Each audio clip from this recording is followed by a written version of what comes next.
ગુજરાત વાલ્મીકી સંગઠનની પડતર માંગને લઈને અધ્યક્ષ લાલજી ભગત વડાપ્રધાન નરેન્દ્ર મોદીને વેદના પત્ર આપશે। કોઈપણ કર્મચારી સંગઠન હોય પોતાની પડતર માંગ સ્વીકારવા માટે કોઈને કોઈ સ્વરૂપે આંદોલન કરતા હોય છે। ત્યારે ગુજરાત વાલ્મીકી સંગઠન દ્વારા માલપુરથી દિલ્હી સુધી દંડવત યાત્રા શરૂ કરી છે।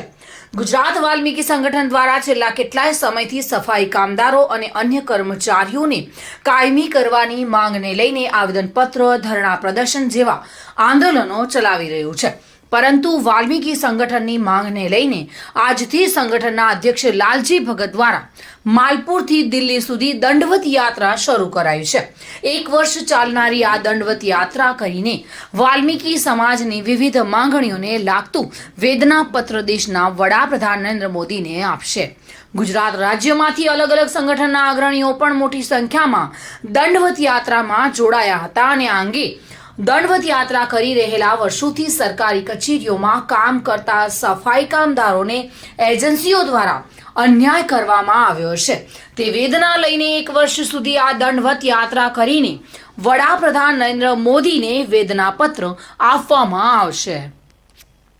ગુજરાતમાં વાલ્મીકી સમાજ અને જે કામદારો છે, સફાઈ કામદારો છે, તેમના ઉપર અત્યાચાર, અન્યાય થઈ રહ્યો છે। એમના પ્રશ્નો વારંવાર સરકારશ્રીને, મુખ્યમંત્રી ભૂપેન્દ્રભાઈ પટેલ સાહેબશ્રીને વારંવાર રજૂઆત કરવામાં આવી છે। તેમ છતાંય એક પણ પ્રશ્નો મારો હલ કરવામાં નથી આવ્યો। એ દુઃખભરી બાબત છે। ત્યારે હું 1/1/2025થી માલપુરથી દિલ્હી દંડવત પ્રણામ યાત્રા 1 વર્ષ માટે કરી રહ્યો છું। મારી માંગ છે કે જે ગુજરાતમાં આઉટસોર્સિંગ કરાર આધારિત જે કામદારો છે, સફાઈ કામદારો હોય, વોચમેન હોય, પટાવાળા હોય, એ લોકોને એજન્સી દ્વારા લઘુત્તમ વેતન મળતું નથી, પીએફ મળતું નથી, બોનસ પણ આપવામાં આવતી નથી ને એજન્સીઓ ભરપૂર ખુલ્લેઆમ શોષણ કરી રહ્યા છે। તો સરકારશ્રીને વિનંતી છે, નામદાર કોર્ટને વિનંતી છે કે આઉટસોર્સિંગ હટાવી ને એ જ પગાર જે એજન્સીનો આપો છો એ જ પગાર કામદારને આપો, એના ખાતામાં મળવા જોઈએ।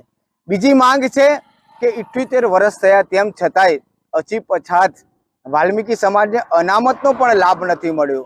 તો અમોને અલગથી અનામતની જોગવાઈ કરવી જોઈએ। અમારી જે 2 જગ્યાઓ હતી શિક્ષણ ક્ષેત્ર એ 2012ની અંદર રદ કરવામાં આવી છે। આ દુઃખભરી બાબત છે। તો પુણ્ય ચાલુ કરવામાં આવે। સમાજના જે લોકો છે એમને ભરતીની બાબત હોય કે બીજા જે લાભો જે મળવા જોઈએ એ લાભો મળતા નથી।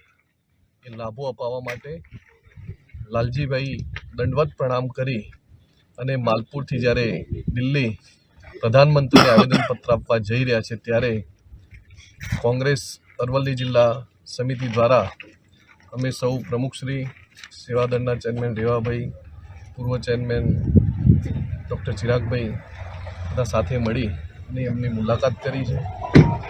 તેમજ સરકારશ્રી દ્વારા જે વાલ્મીકી સમાજને જે સતત અન્યાય થતો જાય છે અને જે ભરતીની પ્રક્રિયાની અંદર પણ વારંવારની રજૂઆતો હોય ત્યારે જ્યારે આશ્વાસનો આપી અને જે ભરતી પ્રક્રિયા થતી નથી એ તાત્કાલિક ધોરણે સરકારશ્રી દ્વારા ભરતી પ્રક્રિયા થાય। તેમજ વાલ્મીકી સમાજને જે કોન્ટ્રાક્ટ પદ્ધતિથી જે સફાઈ કામદારોને જે પૂરતું વેતન મળતું નથી એ પૂરેપૂરું વેતન મેળવવા માટે જ્યારે આ એક દંડવત પ્રણામ યાત્રા જ્યારે લાલજીભાઈ કરી રહ્યા છે ત્યારે અમે પણ સરકારશ્રીને વિનંતી કરીએ છીએ કે આવી કષ્ટદાયક જે યાત્રા કરી રહ્યા છે ત્યારે એમને સમાજની વાત સાંભળવી જોઈએ અને તાત્કાલિક ધોરણે જે એમના લાભો અને એમના હક છે એ સરકારશ્રીએ આપવા જોઈએ। ગુજરાતમાં મિતેશ પરમાર સાથે bureau report, today Gujarati news.